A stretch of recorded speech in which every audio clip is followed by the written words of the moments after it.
आत्ता मी थांबलेलो आहे उरणची स्टेशनला आणि हे बघा ते रस्ता जाते, ते मला माहीत नाही कुठे जाते. आणि हे पुढे 2 ट्रॅक असते. पहिला मालगाडी मी ते विचारलं होते, तो सिक्युरिटीला विचारलं होतं, तो त्यांनी सांगितले की पहिले इथून मालगाडी जात होते.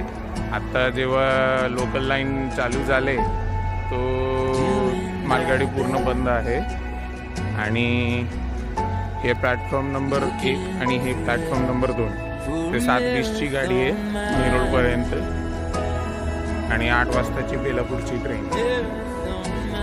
म्हणजे ट्रेनची फ्रिक्वेन्सी थोडी कमी आहे, जास्त नाही आहे. पण स्टेशन मस्त बनवलं, मस्त चांगलं आहे स्टेशन.